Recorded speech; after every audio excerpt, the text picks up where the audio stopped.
김건희 얘기로 좀 넘어가겠습니다. 김건희 비선 실세로 계속 뭐 얘기가 나왔던 인물이긴 한데 2022년 나토 순방 당시에 1호기에 그냥 일반인 신분으로 탔던 사람이 있었어요. 네. 이원모 이제 당시의 인사비서관의 아내로 알려진 신지연이라는 사람입니다. 이분이 이제 자생 한방병원의 네. 차녀라고 하네요. 네. 근데 이 자생 한방병원과 또 김건희의 커넥션 의혹이 있기 때문에 그래서 특검팀이 좀 소환 조사를 한 게 아닌가 싶습니다. 그러니까 누가 봐도 이상한 상황이었죠. 첫 번째 순방이었었고 예. 그리고 굉장히 중요한 자리였잖아요. 그런데 갑작스럽게 민간인을 나중에 알려진 바에 따르면 갑작스럽게 이제 공직자로서의 비자 같은 걸 발급을 해줘가지고 순방길에 참여를 시켰던 것이고 그래서 또 도대체 저 사람은 왜 같이 가느냐라는 그런 언론에서 그런 질문들을 하니까 했다는 얘기가 해외에서의 경험이 풍부하고 행사들을 많이 치러봤었고 영어를 잘한다. 라고 해서 외교부의 그 많은 공무원들은 어디를 가버리고 대한민국에 영어 잘하는 분이 그렇게 없었던가 하는 총극을 벌였던 그 인물 아니겠습니까? 네. 그런데 하필이면 여기도 또 그래요. 뭐 다른 지금 윤석열 주변에 있는 사람들 검사 출신들도 그런 사람들 몇몇 있긴 한데 참 찜찜하게도 검사분들은 어쩜 이렇게 그 이른바 있는 집에 이렇게 결혼들을 하셨는지 뭐 우스갯소리로 제가 사법연수원에 있을 때마다 혼테크라는 표현을 썼거든요. 예. 결혼이 재테크다라는 아하. 의미에서 혼테크들을 정말 제대로 했던 분 같아요. 이제 자생 한방병원은 어마어마하게 큰 규모의 그렇죠. 그런 뭐 준재벌이라고 해야겠죠. 예. 그런 집에 이제 혼테크를 했었던 건데 거기서 그친 게 아니라 보다 더 적극적으로 김건희와 가까워지면서 뭔가 그들의 이익을 위해서 단순하게 보호장치 정도가 아니라 더 가담했던 게 아닌가라는 의혹을 받을 수밖에 없는 상황인 거죠. 특검의 의심은 이런 건 것 같아요. 그러니까 예를 들면 첫 번째 순방, 두 번째 순방 뭐 생각해 보시면 뭐 명품 쇼핑 논란도 있었고 뭐 했는데 누군가 돈을 냈어야 되잖아요. 네. 그러니까 그 돈을 누가 냈느냐의 여부예요. 그러면 거기서 국고로 썼으면 기록이 남아 있겠죠. 예. 근데 국고가 아니라고 하면 김건희가 사비를 썼냐? 아니면 사비가 아니면 신 씨가 이제 그 두 번 다 따라갔는데 그러면 이제 거기서 뭔가 신 씨의 혐의점이 있는 게 아니냐. 이게 지금 특검이 보고 있는 내용인 것 같아요. 예. 예. 사비로 쓸 사람이 아니거든요. 그 사람이. 그러면은 신지연 씨를 데려간 게 저도 사실 그게 떠오르긴 했어요. 그러니까 사실상에 그러니까 말하자면 같은 지갑이라고 보는 거죠. 그러니까 왜냐하면 뭐 여기뿐만 아니라 그 뭐 예를 들면 자기의 명품을 바꿔오라고 시킨다든지 이런 거는 경제적으로 일정 정도 공동체적인 어떤 게 없으면 불가능한 행위잖아요. 그러니까 예를 들면 내가 어떤 물건을 샀는데 고가의 물건을 선물 받았거나 샀는데 친구나 누구한테 이것 좀 바꿔와. 라고 하면 굉장히 각별한 관계인 거잖아요. 근데 그 각별한 관계를 알고 보니까 준 재벌집 딸이고 여러 가지 민원과 뭐 예를 들면 해결해야 될 이슈가 있는 뭐 이런 업체예요. 업체의 딸이에요. 돈을 어마어마하게 많아요. 그리고 이 사람의 남편은 청와대, 그러니까 대통령실에 데려다 쓰고 있어. 이러면 수사기관의 입장에서는 제일 먼저 들여다볼 게 그 금전관계가 있었는지 없었는지 여부인데 마침 보니까 그 전까지는 아무도 상상하지 못했던 민간인을 1호기에 태우는 방식으로 동행을 시켰어. 근데 그 동행의 이유가 이미 그때도 설명에 나오는 게 뭐였냐면 여사 때문에 갔다는 거잖아요. 여사의 편의를 위해서. 그럼 여사의 편의라는 게 지금 공식적으로 오피셜하게 설명하는 건 뭐 영어나 이런 문제라고 하지만 여사의 편의라는 게 뭡니까? 우리가 이미 그때 다 알고 있듯이 여사가 그때 뭘 한 겁니까? 명품 쇼핑을 하러 간 거예요. 그러면 이 여사의 무슨 편의를 봐준 거예요 도대체. 그러니까 그 지점을 보고 있는 거죠. 그 쇼퍼 역할을 했다고 보시는 거예요? 기자님은 가서 순방에서 그런 얘기를 할 수도 있을 거고 김건희 입장에서는 굉장히 한편으로는 부러우면서도 질시의 대상이었을 것 같아요. 그러니까 본인은 주가 조작해가면서 어렵게 쌓아왔는데 얘는 어떻게 우리 그 남편 뭐 배우자긴 한데 금수저라는 이유로 자기는 어렵게 정말 그 검사 중에서도 참 본인의 말 맞다라 나 아니면 누가 이런 사람이랑 살겠냐고는 아저씨로 골랐는데 쟤는 멀쩡한 나이일 때 젊은 검사랑 결혼해가지고 저렇게 잘 이루고 사네. 그리고 내 남편 덕분에 지 남편도 또 이렇게 높은 대통령실까지 왔잖아. 그러니 또 거기서 단순하게 이용하는 걸 넘어서서 나의 존재 가치를 그 사람을 이렇게 부리다시피 함으로써 내가 너보다 훨씬 우월한 지위야 이런 걸 또 보여주고 싶었던 생각까지 하지 않았을까 이런 제가 정말 쓸데없는 조선시대 그 궁궐 비화 같은 얘기를 생각할 수밖에 없어요. 예리하신데요? 스토리가 그렇잖아요. 상황이. 그 심리를 정확하게 꿰뚫어 보시는 것 같은데요. 근데 기자님 그거 궁금합니다. 자생 한방병원 명예이사장의 차녀인데 90억 원 비자금설이 있단 말이에요. 요거 혹시 취재하신 거 있으세요? 이게 꽤 오래된 소문이었어요. 예, 맞아요. 그러니까 나왔었어요. 그래서 그게 있고 그 이제 이 비자금이 뭐 어떤 용처로 사용됐는지는 수사권을 가진 기관에서 확인을 해봐야겠죠. 근데 이제 그때 그래서 윤석열 정부에서 보건복지나 이런 데서 콕 집어서 자생 한방병원의 이슈만 해결해주는 회의도 했었거든요. 그러니까 뭐 그런 관계 놓고 보면 예를 들면 이게 예를 들면 행정 대통령실에서 입법부한테 그렇게 역할이 내려오려면 어떤 단계들이 필요하잖아요. 그러니까 고리들이 있어야 됩니다. 그렇기 때문에 그런 관계 속에서 이 자생 한방병원이 비자금을 만들어서 본인들의 뭐 예를 들면 본인들과 친분이 있는 윤석열도 돕고 그다음에 본인들의 어떤 이슈, 그러니까 예를 들면 90억보다 훨씬 더 큰 베네핏이 보장된 어떤 사업을 하기 위해서 이걸 한 게 아니냐, 이거를 이제 지금 들여다볼 필요가 있는 거고, 윤석열 정부에서 명태균도 한방 관련된 거에 관심을 가졌고 한방 관련된 어떤 의료보험 문제라든지 아니면 수가 조정이라든지 뭐 이런 부분들에 관심을 갖고 한방 그 한의사협회에서 명태균한테도 막 로비를 하거든요. 그러니까 그 시기에 윤석열 정부 시기에 뭔가 한방이나 한의학 관련 업계에서 우리가 우리의 이슈나 민원을 해결하자, 이 정부에서 해결할 수 있다, 이런 움직임을 굉장히 활발하게 보인 것도 사실이에요. 예. 근데 그 말하자면 중심에 자생한방병원이 있는 거고 있다. 제일 큰 어쨌든 한방 관련된 병원이니까. 그럼 여기서 이 자생한방병원이 들여다보니 대통령과는 뗄래야 뗄 수 없는 관계이다라고 하면 이제 이 부분 자체가 하나의 어떤 게이트급 의혹이 되는 거죠, 사실. 이게 좀 커요. 그러니까 신씨 일가가 100% 지분을 갖고 있는 가족 회사가 있는데 거기에 90억 원을 장기 대여를 받았거든요.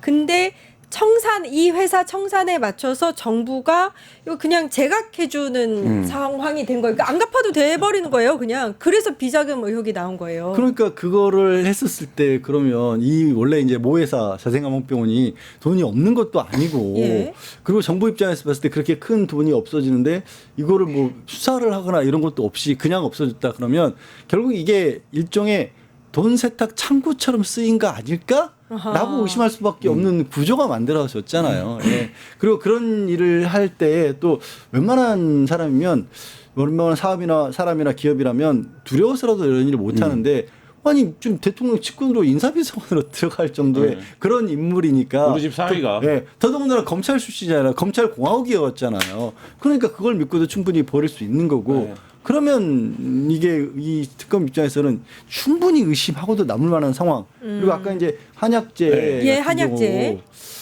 이게 한약재가 보험 처리가 안 됐었어요. 네. 근데 보험 처리가 되는 약재 하나가 딱 허가가 난 거예요, 시범 사업으로. 네. 근데 그 약이 중요하고 약이 비싸고 이게 중요한 게 아니에요. 문제는 그게 자생 한방병원에서 거기서 특허를 가지고 있으니까 거기서만 처방이 되거든요. 그러면 이게 엄청나게 중요한 약에서가 아니라 그 약을 받으려면 거기 입원을 해야 되는 거잖아요. 예. 그다음에 그 사람이 입원한 다음에 그 약만 쓰겠어요. 그러면 입원비 들어가지고 다른 약을 하고 다른 약이나 다른 치료도 하고 이러니까 이게 도대체 얼마만큼이나 병원 전체 입장에서 봤을 때 수익을 내주는지 추정도 안 되는데 이익은 엄청난 거는 알 수가 있잖아요. 예. 얼마나 좋아요. 이거 자체 팔린 거는 따져봐야 사실 금액을 따지면 얼마 안 돼요. 되지만. 근데 이 금액을 통해서 이거 법원에 가서 이걸 뭐 예를 들어서 불법으로 자금을 추징한다? 추징 못 해요. 직접적인 불법은 그거밖에 없으니까 나머지는 모르는 거예요. 얼마나 좋아 이게. 그리고 한약재가 국민건강보험공단에 이제 말하자면 들어가는 게 굉장히 어려워요. 왜냐하면 이 한약재가 지금 말씀하신 것처럼 특정 한의원에서만 제조하는 약인 경우도 많고, 근데 이걸 해주면 이 말하자면 병원의 특혜가 되잖아요. 근데 이거를 그러면 다른 병원에서 대체하는 보완제들이 또 약들이 있는데 그럼 이건 지정을 안 해주고 이것만 지정을 해주기도 어렵고, 뭐 이런 이제 형평성의 문제랑 특혜 시비 때문에 어려운데 요것만 이제 말하자면 자생한방병원에서 특허 출원했던 요 약만 딱 지정을 해줬다. 그러니까 네. 이거 자체는 엄청난, 말하자면 자생한방병원에서는 엄청난 이득을 얻은 거죠. 그러니까 어떤 약체가 특허를 갖고 있는데 그 특허가 자생한방병원에만 있는 것이다. 그런데 2차 건강보험 시범사업 네. 대상에 그 약제가 쏙 들어갔다. 네. 그래서 이제 지원을 받을 수 있는 거잖아요. 정부비를 받을 수 그렇죠. 있는 이 거잖아요. 약제를 처방하면 의료보험이 되는 거죠. 그래서 말씀드렸다시피 그 의료비는 별로 중요하지가 않아요, 사실은. 그렇죠. 그거는 중요한 게 아니라 야, 이 병원에 가야 그게 있다가 중요한 그치. 거죠. 엄청난 그리고 그렇죠. 홍보 효과가 엄청나요. 오, 그렇죠. 야, 한약재가 수천 수백 가지인데 왜 이 약만 정부가 지정을 해줬겠어? 이게 엄청나게 효과가 좋으니까 정부가 해줬겠지 이렇게 입소문이 나는 특혜네요. 거죠. 예. 그러면 그 말씀하신 것처럼 자생한병원은 입원이 가능한 대형 병원인데 전국의 지점을 갖고 있는 그러면 이제 이런 것들이 다 이 자생한병원의 영업에 엄청 도움이 되고 그래서 윤석열이 영업사원 1호인 거 아닙니까?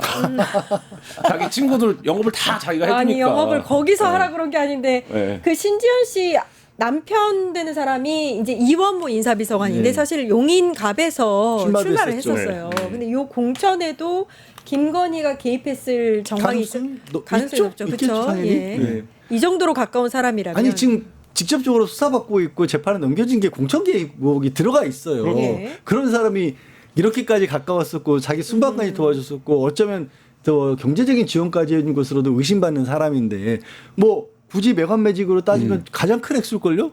왜 안 도와주고? 그러면 김건희 특검팀에 오늘 신지현 씨를 부른 거는 이 공천 개입 관련한 그 혐의로 부른 건가요? 아니면은 1호기 탄 걸로 부른 건가요? 일단은 아니면 지금 1호기 탑승을 그걸로. 보고 있는 것 같은데 지금 얘기하신 대로 공천계에 관련된 걸 안 볼 수 없겠죠. 왜냐하면 이 말하자면 이현모 비서관의 공천도 굉장히 이상했거든요. 이거는 이준석 전 대표도 그 당시 얘기를 했던 이상한 공천이다라고 얘기를 했던 공천 중에 하나이기 때문에 이건 굉장히 좀 이상한 공천이기 때문에 어쨌든 특검 입장에서는 모종의 증거를 갖고 있을 수도 있고 왜냐하면 김건희와 이 비합 통화 내역들을 갖고 있으니까 지금 알려지지 않은 내용들이 더 있을 수 있습니다. 자생 한방병원 관련한 것도 그러면 수사 대상이 될 수 있나요? 뭐 충분히 지금 말씀드린 네. 의혹들 이전부터 제기가 됐었어요. 이전부터 제기가 됐었기 때문에 기왕에 지금 이사장을 수사를 하게 될 경우에는 이런 것들이 빠져나갈 수는 없겠죠. 예. 예. 뭐 여러 가지 좀 계속 하사 플러스 알파가 늘어나는 아니 듯한. 김건희와 관련된 부분에 있어서는 뭐 국민의힘 쪽 인사들의 얘기가 이전부터 했던 얘기가 예. 지금까지 알려진 거는 정말 아주 김산의 조금이고 일각이다. 일각이고 그럼 이거 말고 뭘 더 했냐라고 물어보면 공적으로 들어온 제가 이제 가장 많이 들은 대답은 다. 다. 진짜 다. 놀라운 인물인 것 같습니다. 뭐 정말. 아직 이제 수사가 진행되고 있죠. 그런 식으로 구 여권에서 지난 여권에서 국민의힘에서 그런 얘기가 돌 정도였으면 얼마나 많이 했다는 얘기겠어요. 야, 이제 법 위에 군림하고 어떤 절차도 지킬 필요가 없는 인물이었다. 돈 되는 일 마다하지 않는다. 네. 진짜 사업하려고 대통령 했나 봅니다. 조금 전에 이제 경향신문에서 단독으로 나온 기사 잠깐만 짚을게요. 박성재 법무부 장관이 개업날 대통령실에서 자필 메모를 하는 모습을 CCTV에 찍혔는데 모습이 그 영상을 확보했다고 합니다. 내란 특검이. 예. 대통령실에서 개엄 당일에 종이에 무언가를 썼는데 그 폐쇄로 장면이 내란 특검이 확보를 했다. 박 전 장관은 특검 조사에서는 기억이 나지 않는다라는 취지로 답을 했다고 합니다. 그러니까 박성재 전 장관도 주요 종사자였어요. 예. 아니 계속 말씀을 여러분들이 지적을 한다시피 윤석열이 계엄을 하는데 그리고 그렇죠. 계엄 이후에 대표작 이겁니다. 국정원에 수사권을 주기로 했잖아요. 그럼 국정원에 합수가 끌어져서 수사권을 군인들하고 같이 수사를 하면 누가 재판에 넘겨요? 검사들이 해야 된단 말이에요. 그리고 계엄이란 중요한 일을 하는데 자기가 제일 잘 알고 있고 제가 제일 어떻게 보면 그 친정인데 군은 김용현한테 맡겼더라도 검찰을 아무것도 안 했다는 건 말이 안 되잖아요. 예. 그러니까요. 그러면 이게 이제 구속영장 청구는 할 거라고 네, 할 생각해요? 거라고 봅니다. 예. 해야 언제쯤? 되는데 지금 국무위원들에 대한 수사나 이런 게 너무 더뎌요. 그리고 그러니까요. 너무 다 낱개로 진행되고 예, 있어요. 예. 그러니까 예를 들면 그 자리에 참석했던 국무위원 전체를 한 세트로 놓고 각각에서 말하자면 어떤 복무가 있었고 어떤 역할을 했고 어떻게 계엄을 메이드시키는데 역할을 한 거냐 이런 접근으로 좀 폭 가야 되는데 지금 그게 아니라 박성재 혐의 따로 예를 들면 한덕수 따로 이렇게 지금 가고 있는데 저는 이 부분에서 특검이 어쨌든 수사 인력이 보강이 되고 하면 그게 필요하다라고 보고 지금 박성재가 진술을 하는 과정에서도 굉장히 선택적으로 하거든요. 예를 들면 심우정하고 통화는 3번이나 했는데 그건 기억 안 난다. 내용이. 그다음에 김주현하고 한 거는 그거는 계엄 이후에 어떤 거를 논의하기 위해서 이런 식이거든요. 그러니까 이 박성재도 어쨌든 증거 인멸과 그 도주료가 있는 자라고 봐야 돼요. 그러니까 그래서 빨리 영장 청구해야 된다고 봅니다. 근데 저 궁금한 게 이 주요 종사자들이 그 집무실이라든지 국무회의실에 CCTV가 있는 걸 몰랐던 거예요? 어떻게 이렇게 거짓말을 하다가 싹 다 잡힙니까? 이렇게 아마 영상이? 몰랐던 것 같습니다. 그게 뭐 CCTV가 눈에 보이게 있지 그렇게 한 않을 것도 테니까. 고 왜냐하면 일반적인 CCTV 같은 경우는 이 찍힌다는 것 자체를 고지해야 될 의무가 있어요. 그래서 CCTV 촬영장으로 다 붙여놓잖아요. 근데 이 대통령실 집무실에 있는 CCTV는 국가보안시설이라서 설치한 CCTV이기 때문에 그런 의무가 있는 게 아니에요.